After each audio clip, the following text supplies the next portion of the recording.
देवी सर्वभूतेषु विष्णुमायेति शुद्धिता नमस्तस्यै नमस्तस्यै नमस्तस्यै नमो नमः।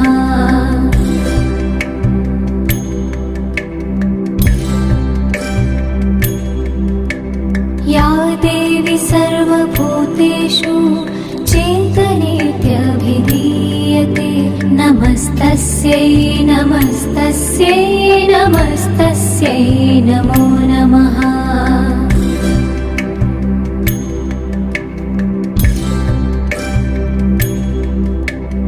या देवी सर्वभूतेषु बुद्धिरूपेण संस्थिता नमस्तस्यै नमस्तस्यै नमस्तस्यै नमो